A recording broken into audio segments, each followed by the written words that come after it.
Here, a little quiet sip for those of you that don't like sips. Well, I have a feeling we are on the edge of something crazy. Perhaps Ahsoka is dead, and this is just what the afterlife looks like. Perhaps, as most people assume, she's in the world between worlds, and we don't really know what she's getting, who pulled her in. We still have tons of questions about that. Perhaps this is something different, as I put out a couple videos this week about maybe she is in some sort of a force vision, a trial, if you will, very similar to how Luke went through a little trial, force vision, in the dark side force nexus on Dagobah. We don't know. We don't know anything about what's going on. We are left with so many questions. Perhaps that's Anakin himself returning as a Force Ghost. Perhaps it's not Anakin at all. It's just a vision. Perhaps Anakin is the father. As we're going to talk about a little bit later, he was destined, supposedly, to replace the father. And maybe that's what we see going on. Is that too much for the average fan to grab a hold of and to conceptualize? Is that too high and lofty and require too much explanation to get the general audience on board? It's very possible. We're going to talk about all of that tonight, right here on Coffee on Korriban.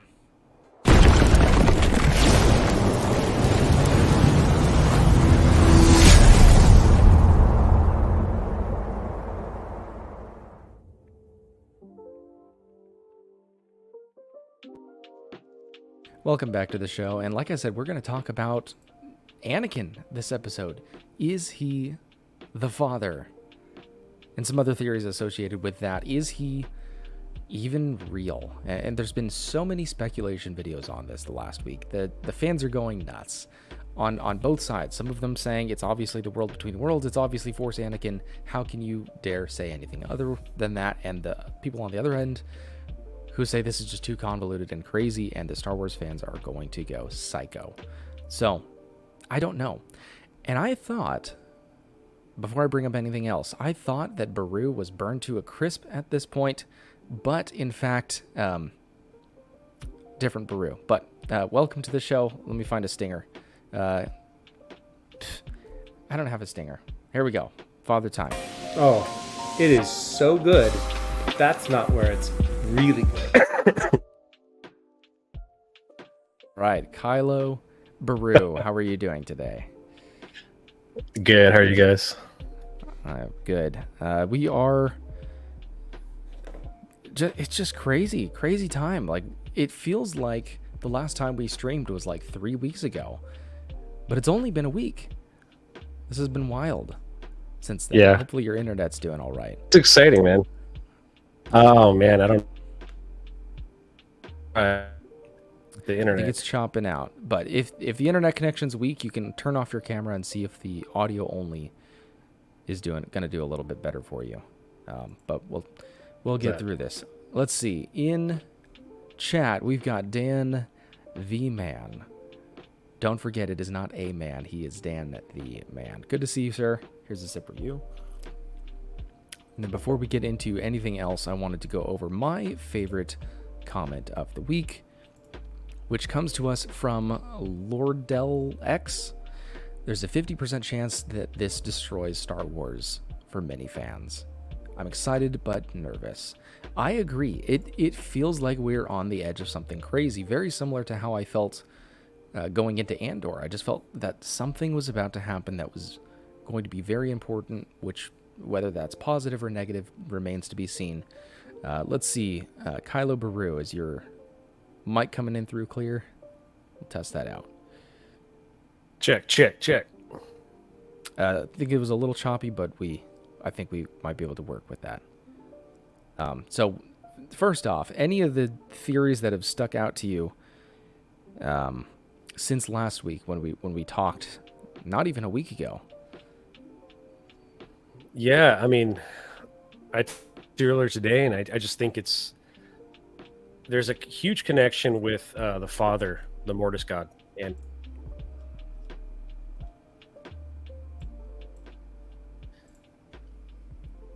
I think we lost But the last part. father is basically offering. Go ahead, just keep talking. Oh, he told him, "I'm gonna die," and he offers that position to Anakin. Anakin is bewildered and says no.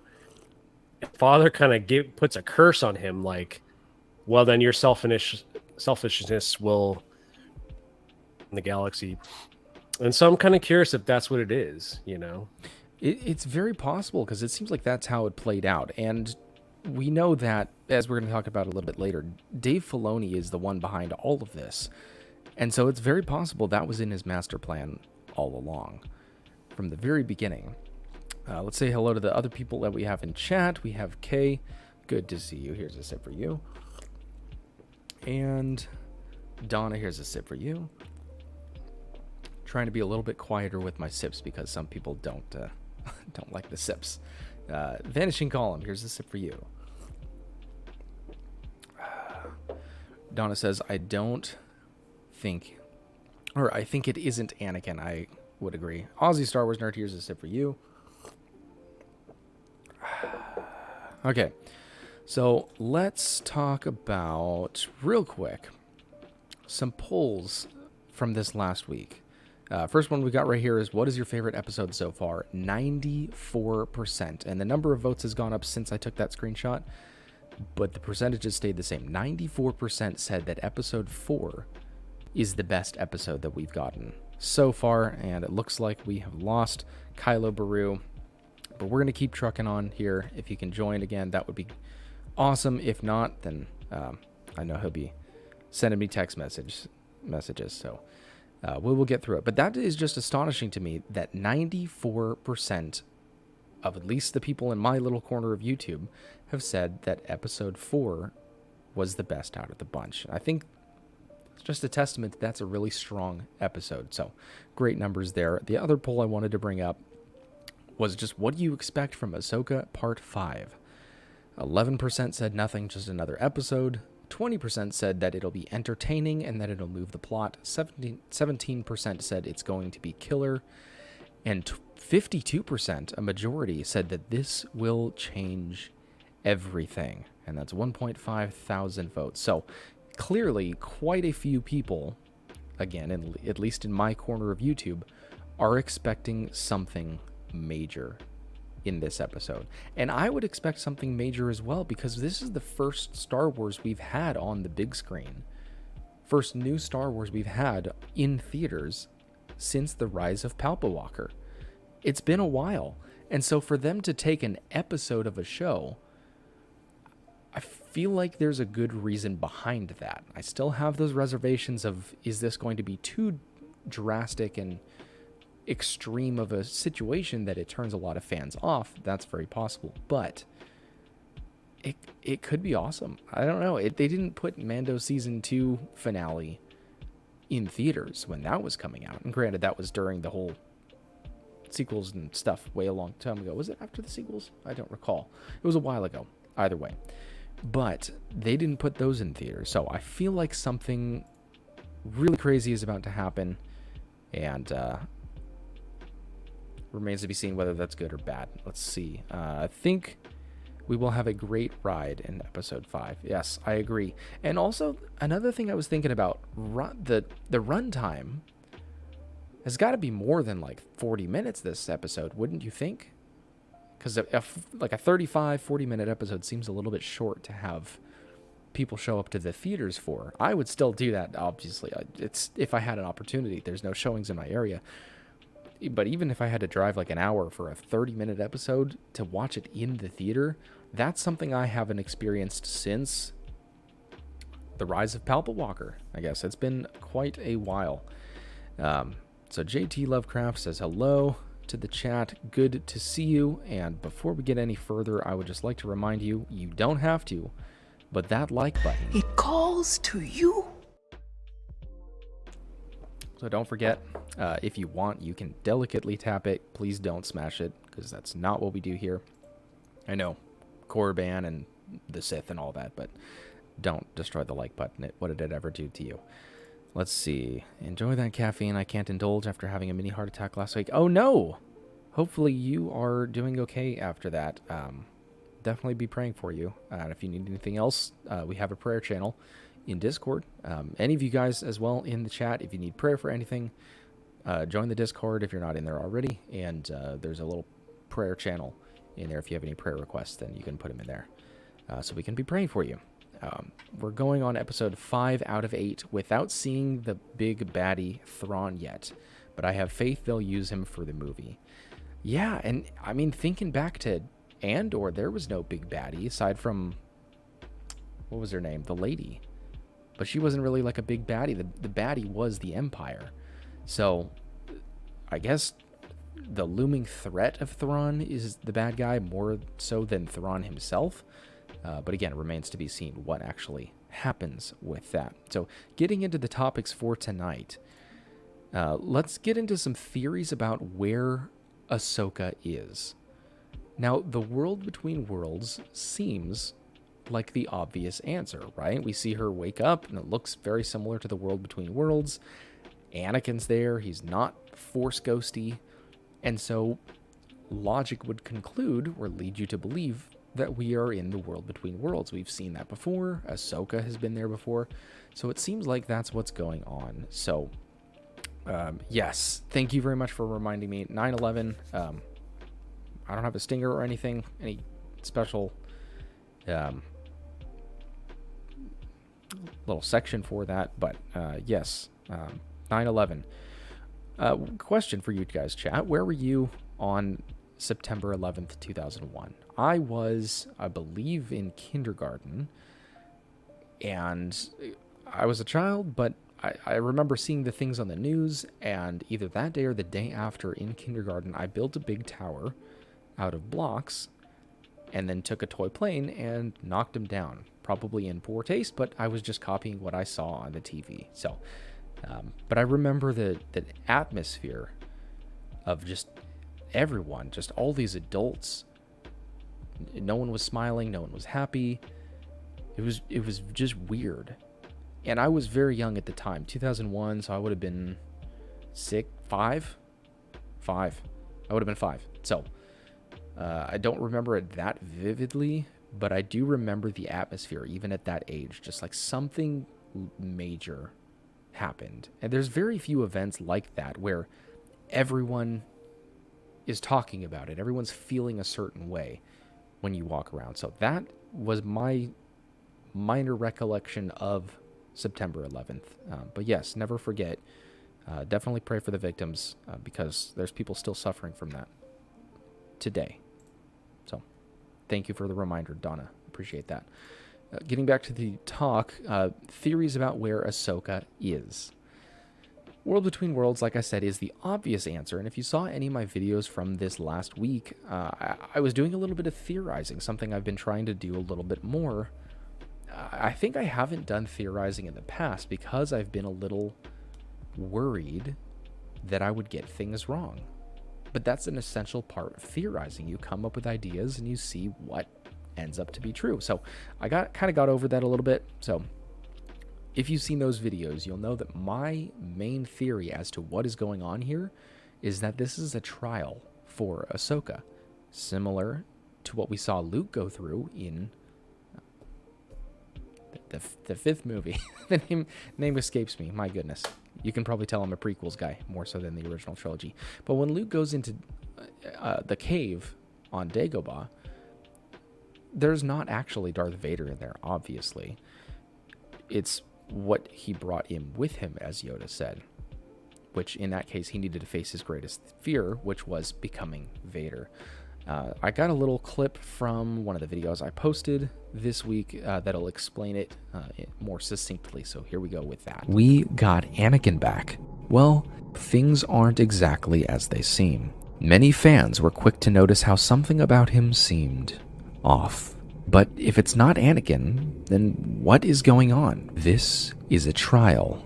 We've seen this before, in the original trilogy in fact.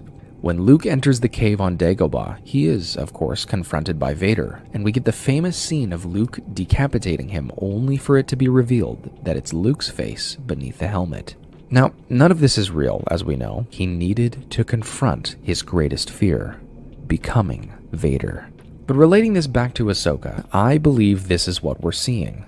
And Anakin looking slightly off is a non-issue. World Between Worlds or Mustafar or wherever else, it doesn't matter. This is her trial, and she must face her greatest fear, her abandonment of and failure to save Anakin Skywalker. So, as you heard in the video, Ahsoka's greatest fear, or regret, however you want to put it, is what happened to Anakin. She's been living under the shadow of being Anakin's former apprentice who walked away from him in the Jedi Order right before things got hairy. And that's been hanging over her for her entire adult life. And everyone knows it. Skull. What's his name? The Ray Stevenson guy. I forgot his name again. Balin. He knows that about her as well. It's like, the first thing he says to her in person is about Anakin. So this is hanging over her, and a lot of people have been complaining about her acting and her portrayal in this series being stoic and folding her arms every 5 seconds, and anything happens on screen, Ahsoka. And I'm not saying that that's awesome, but it's very possible that the reason that she is not the Ahsoka we've seen before is because that has been eating away at her. She's supposed to be Morai, the daughter, and it doesn't seem like she's very happy. And so this may be a way for her to go through this trial and confront that about her past and her greatest fear, and then come out of it stronger on the other end. And people have shared images about Ahsoka the White and saying maybe she'll come back and redo all those events as Ahsoka the White, as a perfected Jedi, which is all very possible because at the very beginning of the Ahsoka show, shot for shot basically with the end of Rebels, in Rebels she's wearing all white as Ahsoka the White, and in this show, in the Ahsoka show, she's not. She's wearing her normal whatever she's wearing. So it's this is all speculation, complete theorizing that Ahsoka is in one of those Force visions, those trials that she needs to face her greatest fear, come out the other end, and we'll see what happens there. Let's catch up on some chats. Donna says, I was on Travis Air Force Base, debriefing an aircraft. Thank you for your service. Charlie says, training while listening, stay awesome. Hello there, General Kenobi. Donna says, Ahsoka isn't there. I think she is knocked out. Yeah, and she could be knocked out. She could be mostly drowned. I mean, Hera and the Ghost are going to be able to pick her up either way, which I think is what we're going to see in this next episode whenever she comes out of whatever. Kay says, I'm here. I appreciate that. Was diagnosed with AFib and kidney disease too, and I'm only 39. I'm very sorry to hear that. I will definitely be praying for you. Definitely. Or is it the brother? Well, we know Anakin killed the brother, but it's very possible. Everything is very possible. What is that Joe Rogan thing he always says? It's entirely possible. There's a video somewhere of him saying that like 100 times all compiled on top of each other. I'll have to find that later. In the band room, my senior year of high school, watched the second plane hit live. We watched it in every class except my government class.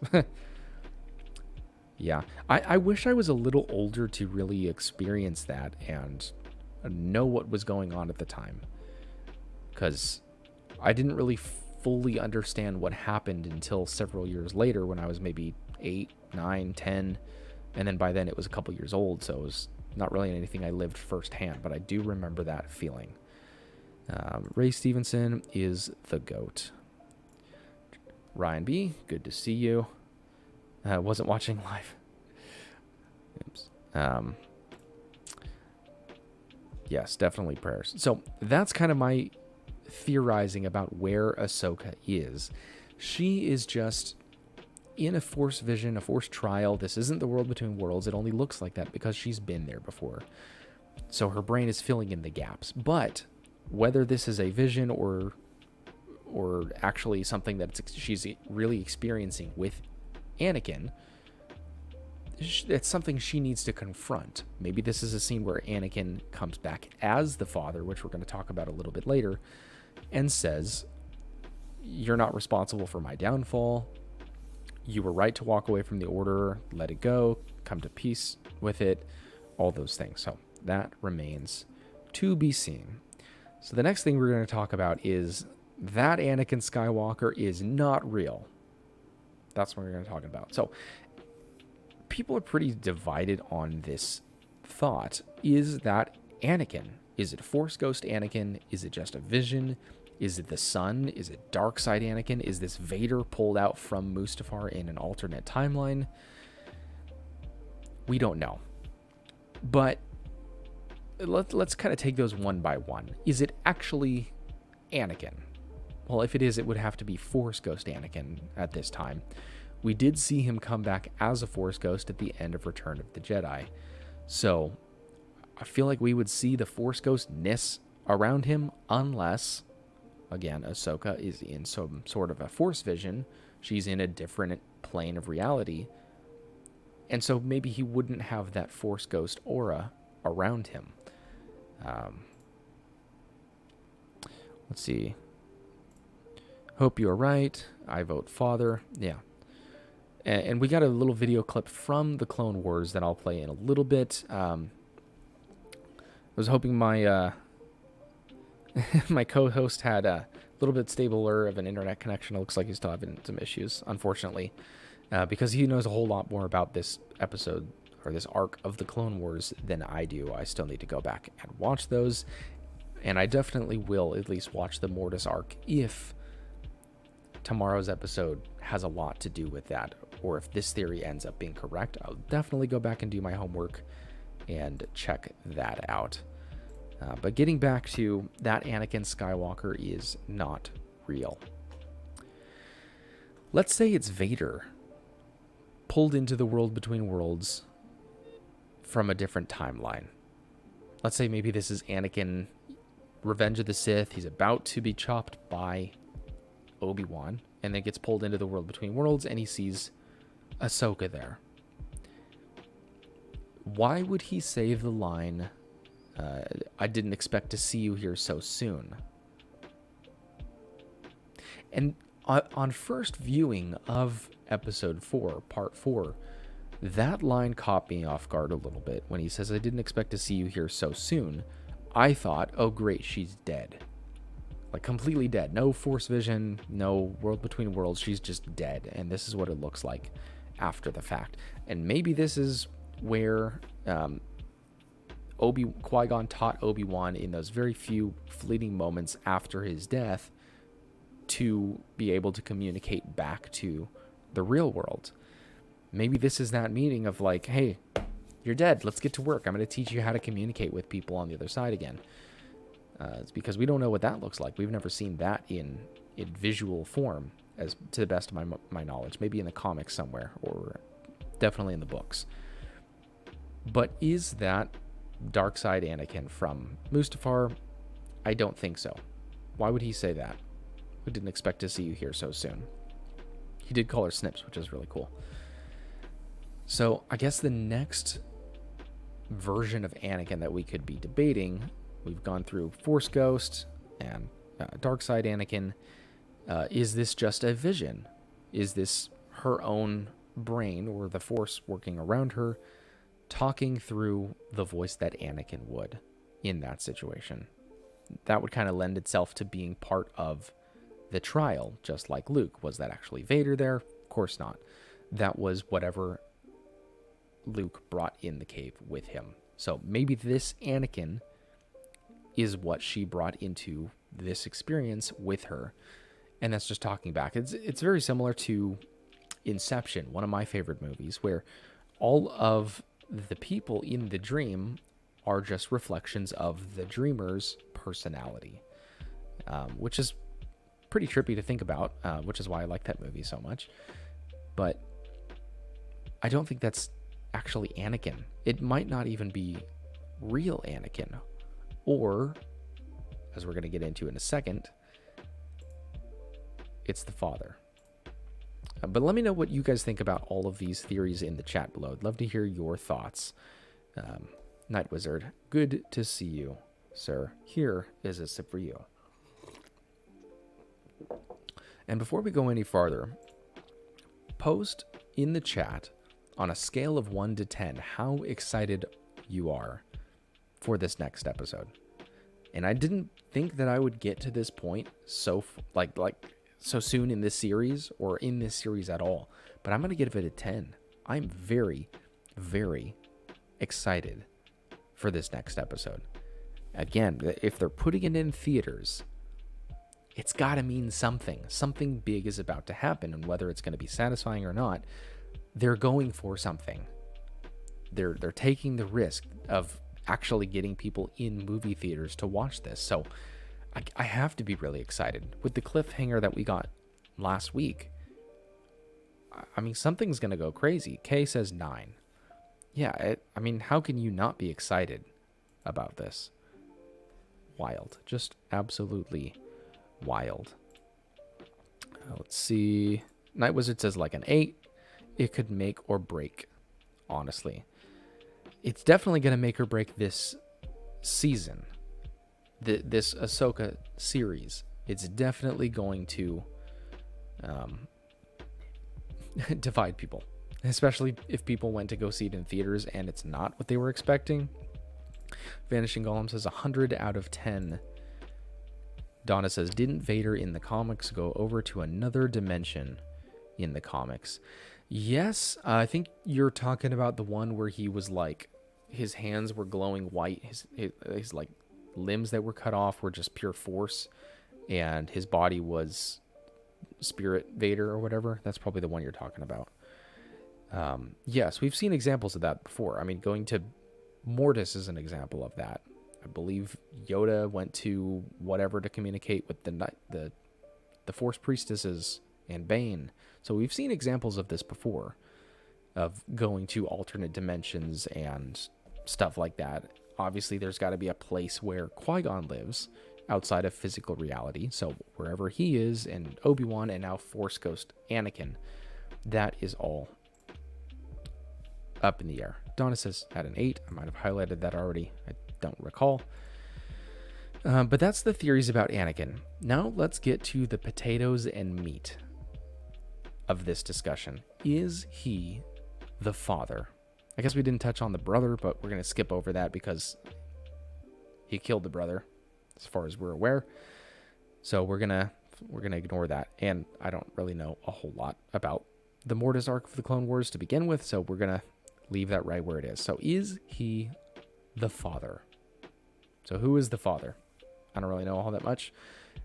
In the Clone Wars, in the Mortis arc, we have the father, the daughter, and the son. The son being the embodiment of the dark side of the Force, the daughter being the light side, and of course, the father being the balance in between.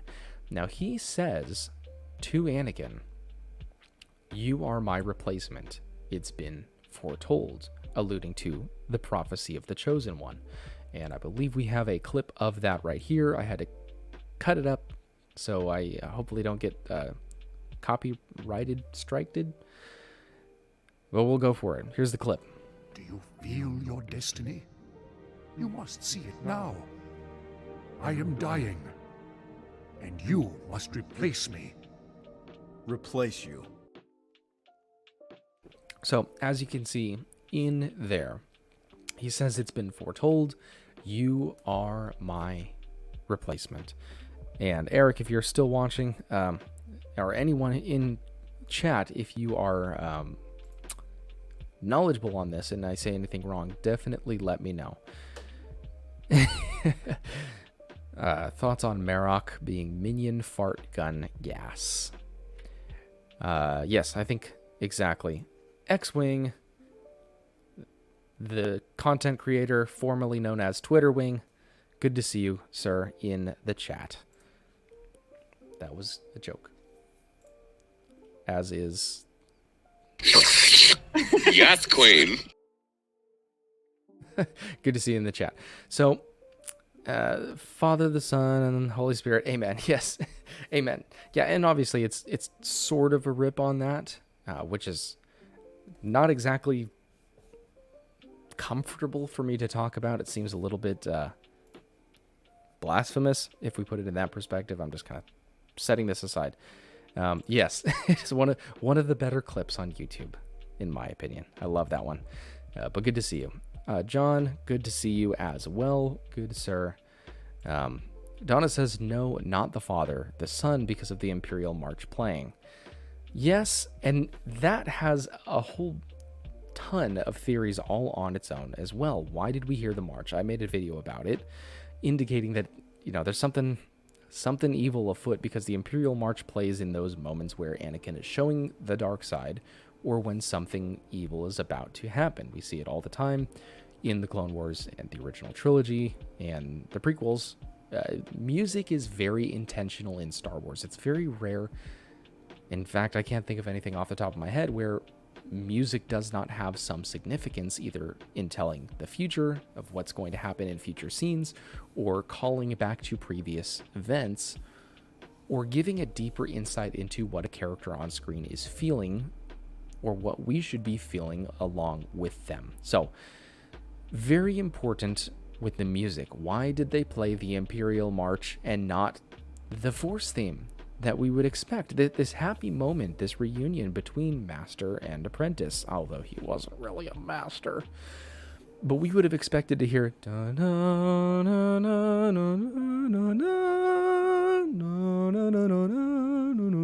right? But instead we get the Imperial March, which leaves you with, oh no, I have a bad feeling about this. Something is off. So, not the Father because of the Imperial March playing. I would say the Father is the balance, as we had in the thumbnail for this video. That artwork of Ahsoka, who obviously is in canon, Anakin, Vader, obviously in canon, and then Starkiller, who is not officially in canon, although his armor is, which we got in Andor. So I don't know if the accuracy of that, of having Starkiller be the embodiment of the Son, or the new Son, or whatever, or if that's going to be someone else. Maybe I was banking on Bib Fortuna, but I guess that's not going to happen. But yes, because he represents the light and the dark side. So something, I think in that case, if it is the Father, the Imperial March would be alluding to something a little bit deeper, not necessarily darker, but something deeper, more important than it's just Anakin. Something a little bit more important than just that. I do have another video clip, and this will explain just a little bit more of the context of that scene, because he has just told him, you are here to replace me. I'm dying. You're here to replace me. I can't stay here. But this is yours.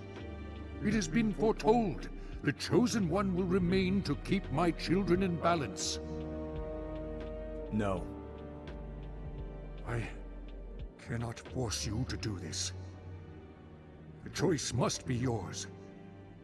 But leave, and your selfishness shall haunt you, and the galaxy. Oops. Did I click it? So, essentially, he's saying, you are destined. It is your destiny. You are destined to replace me as the balance of the Force. And this blew my mind earlier when I was talking to my co-host, who unfortunately is having some internet connections and wasn't able to join tonight. But what is his name? His Sith name? Darth Vader, right? And then supposedly Vader translates in, was it Icelandic or something, to father. We all assumed that Vader, father, meant to Luke and Leia. I am your father, right? That's what we all assumed it. But what if Dave Filoni is changing that, or clarifying, if you will, adding more context to father, referring to his status as the Father, as the balance of the Force. He's the chosen one. And as the Father said there, if you don't stay here and replace me, you will be cursed, essentially, to not have a good time, and the galaxy along with you. And so because of his actions, the entire galaxy suffered. It's what we saw in all of the Star Wars movies and everything. Anakin is the focal point. Double meaning, yes, exactly. This is the only theory I kind of enjoy, that after he died, he finally fulfilled his prophecy. Yes, I mean, he did fulfill the prophecy, and of course we have the jokes of, he did bring balance to the Force, 2 Jedi and 2 Sith. But I kind of like that. I like that idea, in that he was on Mortis, supposed to replace the father. And I believe it was Padme who kept him from making that decision. I don't feel like really during that part of the Clone Wars, again, I haven't seen the whole show, but I have seen Revenge of the Sith, where that leads to. I feel like his allegiance was pretty much only to Padme at that point. His full allegiance, that is. Obviously, he was serving the Republic, and Ahsoka was his job. But I feel like Padme was probably the reason in that moment when he said, no, I can't stay here. I've got other things to do. So I do enjoy that theory as well, that he was meant to fulfill the prophecy right then and there. He didn't, brought the galaxy into chaos. We get the other movies. He is redeemed via his son, Luke, redeemed back to the light side. And now, as he passes on into whatever other plane of existence, he is able to assume the role of the father of the balance as the chosen one. I like that theory a whole lot. Yeah, chosen one has to be the father. Yeah, that's another thing I wanted to talk about. Let me switch my banners. Perhaps this is just the prophecy, but from another perspective. Because as far as we were aware, the chosen one prophecy was there would be one who, what was it? When the Kyber that is not Kyber shines through. I forget the entire text of the prophecy, but essentially it was foretold that there would be a Force user, a Jedi, according to the interpretation of the Jedi Order, who would rise up and bring balance to the Force. And of course, we've seen many videos and talked before about how their perspective told them that bringing balance to the Force meant eliminating all dark side of the Force and having all Force wielders be conformed to the practice and tradition of the Jedi Order, which, of course, as we know, is corrupt. The Jedi Order is a way to use the Force, to be with the Force. It's more in line with the will of the Force than the dark side is, obviously, because the dark side is bending the Force to your will. But that was their perspective on the Chosen One prophecy, is this guy's going to rise up and eliminate all evil from the galaxy in terms of the dark side of the Force, which wasn't what was going on there. So perhaps the true prophecy had to have been seen from that other perspective, where the Father says, it's been foretold that you will replace me as the Father, the chosen one, the balance to the Force, to bring balance to the Force by being the balance to the Force. And again, this gets really into religious territory, and as a Christian myself, I'm not fully comfortable with there being like a representation of the Trinity, sort of, and like the Father figure relating to God, even though it's lowercase God of Mortis. So I don't really like that. It's not really comfortable for me to talk about. It feels slightly blasphemous, but we're discussing it because Star Wars. So perhaps the prophecy from another perspective was always intended to be Anakin fulfilling the role of the Father. And I like that theory. Truly bringing balance didn't mean just the living force, it meant the cosmic force as well. He brought balance to the living force on the Death Star, but had to bring it in the cosmic, in the cosmos. Yes, you are absolutely right as well. Scoundrels Cantina, good to see you. How will come you haven't seen the Clone Wars, yet you saw all the rest of this stuff, which is fairly so much less good, important, impactful, meaningful? Time, I guess? I don't know. I know that it's good. and I will get through it eventually. So no reason in particular other than there's a lot of it and I don't have a whole lot of time. Makes too much sense. Yeah, it's an interesting theory, and I guess we'll find out in 24 hours if we're correct or not. 22 hours, however long. But again, it wouldn't be in theaters if there wasn't something important there. And maybe the something important is just that we'll see more of Anakin, and maybe we'll see Rex. Is that enough of a reason to get people back in theaters for the first time since the rise of Palpa Walker? I don't think so. It's got to be important. The channel formerly known as Twitter Wing. Good to see you, sir. Hope you enjoy the rest of your night. Well, this is the Star Wars Galaxy's version of religion. Yes, definitely. Jedi Mike, good to see you. He could be physical Anakin. World Between Worlds allows time travel. Maybe he got inside at some point. Yeah, and we won't know until later. As of right now, the two theories that stand out the most in my mind are this is a trial from Ahsoka's perspective, similar to the cave on Dagobah scene where Yoda says the only thing in there is what you bring in with you. Vader was in there, but obviously wasn't real Vader, and that's why when he decapitated him and the face mask blew off, it was Luke's face inside the helmet. It was because he was confronting his greatest fear of becoming Vader. So it's very possible that this isn't a real Anakin at all. This is just in her own vision, her own experience in seeing yes, and I touched on that in my video as well. The cave in The Last Jedi, which I actually really like. There's not that many things that I really like about the sequels. That is one of them. There's a lot of things that I like about the sequels. A lot of stuff I don't like, obviously.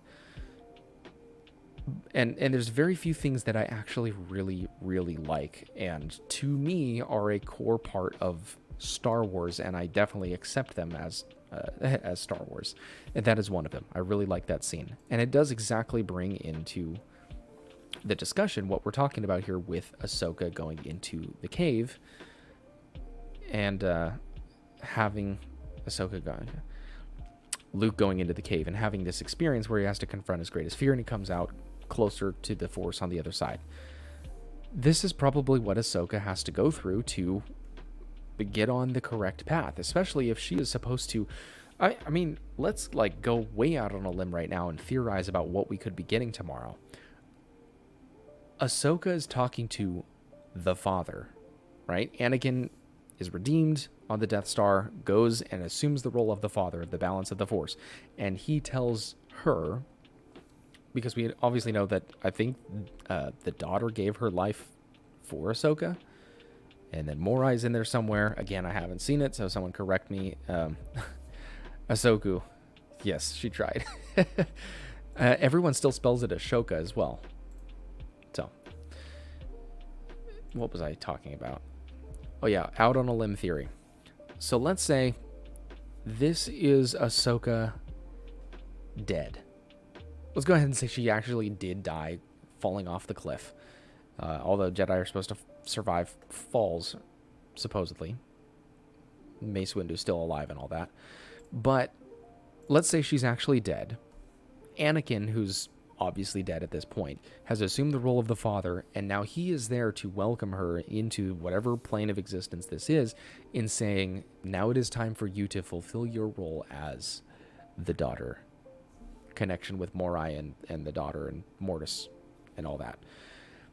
And so what if she is able to, now that she is the embodiment of the light side of the Force, as the daughter, able to go and extra supernaturally influence events or go back as Ahsoka the White, as the daughter? What if that Ahsoka the White we're seeing at the end of Rebels is Ahsoka the daughter, assuming the role of the keeper of the light side of the Force? And I think that kind of makes the whole let's retcon the sequels with time travel or World Between Worlds kind of pale in comparison, not seem as interesting at that point. So that is just a theory. But I kind of like it. I like the theory. So let's get into this point. It's all Filoni. So did Filoni know when he was making those Clone Wars episodes that he was going to get his own Ahsoka show? Probably not.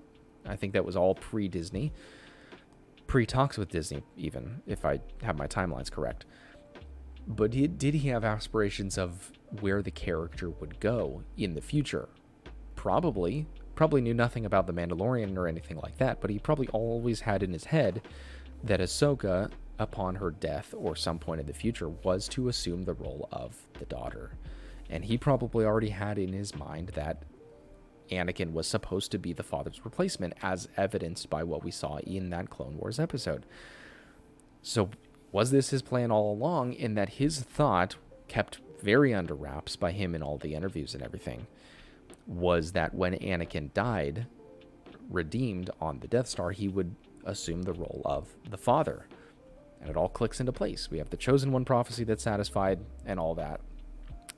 So now the question behind that, because it's all Filoni. Filoni is behind all of it. He knows what he's doing. I still believe that. Whether it is the savior of Star Wars or in Filoni we trust, as a lot of other people point out, I don't know. I've seen him make some decisions so far in the storytelling, assuming that it was his decisions, that are a little strange. So I don't think everything he does is in line with what George Lucas would have done.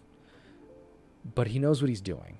He's an excellent storyteller, and he will tell the story that he wants to tell in the way that he wants to tell it. I trust him to do that. So the question that is begged from that: how will the fan base react? And there's two parts to that. We'll get into the second part in a second, but are people going to riot in the streets, as we've seen before, not literally, but figuratively, and in the streets of online discourse? Will they completely overreact and hate the fact that Anakin assumes the role of the father? Probably, but what would their reasoning be? We don't know anything about what happened after Return of the Jedi, other than he shows up next to Obi-Wan and Yoda to say hello to his son as redeemed Anakin in Force Ghost form. Other than that, do we know anything else of what goes on? I think even in the was it the Timothy Zahn Thrawn series, Heir to the Empire, the old 1991 book, where it's Obi-Wan communicating as a Force Ghost still with Luke years later, and he's fading into the Force. Nothing about Anakin. But of course, that was before we got the prequels. So why wasn't it Anakin that was communicating with him? Of course, I don't believe that book is canon, although they may have drawn inspiration from it for this series with Thrawn. But we don't know anything about what Anakin is doing at this time point. He died. He was a Force Ghost at least one occasion, and that's all we know. So if people are going to argue against him becoming the father, the embodiment of the balance of the Force, I feel like a lot of people would complain about that. But what leg would they really have to stand on to complain about that? I don't think they would have one. Of course they're going to complain about it. It makes logical sense that he would fulfill that role as the Chosen One after his death. I like that theory a lot. Have a good night, Donna. School night. Have fun. To be fair, Filoni was following George's lead in Clone Wars, and everything Clone Wars was insinuating was regarding episodes 1 through 6. In the Yoda arc in season 6, Yoda says that they will have victory for all time. Equaling Return of the Jedi. Yeah. Which is why, honestly, I'm okay with the whole uprising of the First Order and Kylo Ren and General Hux and all that. And even Snoke, some powerful Force wielder behind it. But bringing back Palpatine, I think, was the mistake.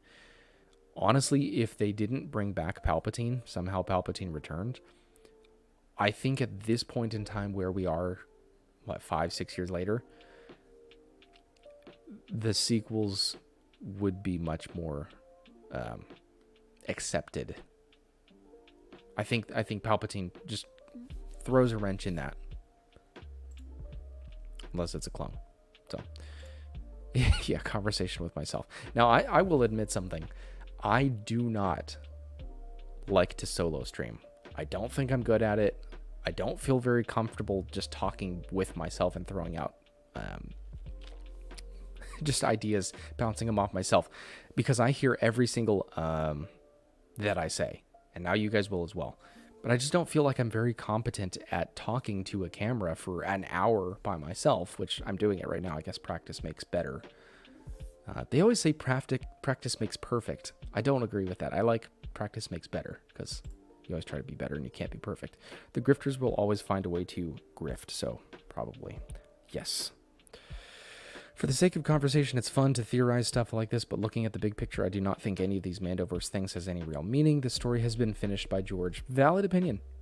Yeah, and I think in some aspects, absolutely, that's correct. There is no getting back what George gave us in a new form. That's done with. And I think I touched on that last Monday night or the week before that, probably, of when people are saying this is going to kill Star Wars, they're talking about the Star Wars that they're still holding on to that doesn't exist anymore. Now, we're getting a new era of Star Wars, and it's very possible that we get a show that completely destroys any interest in future shows.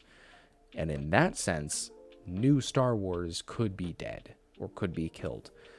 But Star Wars as a whole, you can't kill that. You can't take that away from me. You will not take it from me. That's the quote. Why couldn't I think about that? They could have explained Palp's return much better, but I hold on to the fact that he is the big bad of the galaxy. Yeah. Never saw a point in continuing a story after episode 6 and simply rehashing the same story tropes for no reason. In my opinion, at least all the sequels in Manverse does is make it meaningless. Again, valid opinion. I see the merits in that argument. Definitely. So how will the fan base react? Controversially. They're going to fight. They're going to argue. There's going to be people on all sides, all possible sides of the argument, and they're going to have it out. Definitely. So here's the last question I want to finish with. Is that meaning Ahsoka in her trial, or maybe she's dead and coming back as the daughter, and Anakin being the father and fulfilling his role as the balance of the Force, is that all too much for the normies? Or is this show just for the hardcore fans? I don't know. It's I keep saying that. It's very possible. It's within the realm of possible logical reason that this show is designed for the people like us that have seen the Clone Wars, that have seen Rebels, that know to do certain amounts of research and homework. I know no one wants to do homework before watching stuff, but the people that know a little bit more about the ins and outs of what's going on, is this show actually designed for them? And alternatively, maybe it's not designed for them. Maybe this is the story that Dave Filoni wants to tell. Whether or not this is going to make the money in bringing it into Disney and more Disney Plus subscribers, I know I'm not one, but is this the story that he wants to tell? And just now this occurred to me, but I think there was a Star Wars Theory video from 4 years ago, quite a while ago, talking about how the prequels were George in his purest form. It was the Star Wars that he wanted to make, because with the originals, there were certain changes he had to make to try to appease the masses. And he was limited by the technology. They were very advanced in the technology for the day, but he still didn't feel like it was the movies that he wanted to produce. With the sequels, with the advent of CGI, bigger budgeting, and the ability to make the stories in the lead up to the originals that he wanted to make, Episode 1 specifically was the purest from the mind of George Lucas that we ever got and we will ever get. Now, I don't know the truth behind that. I don't know how much of that is factual, but I like that idea. And so possibly this Ahsoka show We know Ahsoka is his child, Dave Filoni's. Maybe this is the purest Dave Filoni that we are ever going to get. This is his chance. He has a big budget show, 8 episodes, 3 full movies essentially in runtime. Is this the story that he wants to make? And if you were in his position and you had Ahsoka as your character, your specific special child, your character, your baby, your creation, and you had the setup of Anakin fulfilling the prophecy in that way as the father, would you in that situation not make that be the course of events? And if that is so mind-blowingly out of control that is what the actual theory turns out to be, and it turns out to be true, wouldn't you want that to be in theaters for this big massive reveal? And this is part 5 of this series. This isn't even the finale. I really wish that they had one in my area, but I don't think any shows in Tennessee had the episode on display, because I'll tell you, I would drive some hours and pay some dollars to watch this episode in theaters, even if it's only 30 minutes. But it makes me wonder, is that too much for normies? Does it even matter? Is this show made for the hardcore fan? Or is this just what he's doing because he has control of the sandbox right now? We'll see if it's good or not. But again, I trust Dave Filoni to act within his self-interest. There's, what's that guy? Vivek Ramaswamy, the guy running for president, says in reference to Vladimir Putin, I don't trust him, but I trust him to follow his self-interest for his country. And so you can bank on that, make your decisions based off of what he's going to do. I know that's real world and politics and not Star Wars, but the same thing is true about Dave Filoni. I trust him to follow his self-interest. I don't necessarily trust that it's going to be a good product, but I believe that he has a vision of what he's going to do and that he's going to follow up on that, follow through. Marcus Wojcik, sorry. Good to see you. I don't think I've seen your name before, so here's a sip for you. Apologize for the name butchering. Anakin definitely is the father in Filoni's story, in my opinion, and Ahsoka is the daughter. As the thumbnail suggests, yes, I think that is very likely. Just how the world operates these days, otherwise you think it's Ahsoka. Totally for fans. I think so. I think so as well. As someone who knows too much about Star Wars lore, I feel like I'm not the target audience despite being a fan of the Clone Wars and Rebels. I don't think Disney is making this for the OG fans, but for the ones that they want to get. Most of the time, with at least 2/3 of everything they make, feels that way to me, is in terms of bringing in new audiences. Yeah, and I guess the argument on the other side of that would be they have to bring in new audiences at some point, because people like myself that grew up with the prequels, we're going to get older, we're going to need a reason to invest back into it. Children, my padawans, are going to need something that they can enjoy as they are growing up for their generation to get them involved in this. So I guess that's the way that I would frame it. So that's going to be the end of the discussion tonight. I appreciate all you guys for being here. Let me know while we got about 2 minutes left before we wrap up if there's any other things you have to talk about these theories, any other thoughts, things that you will experience or that you expect to experience in this next episode that we're getting just a couple hours from now, basically.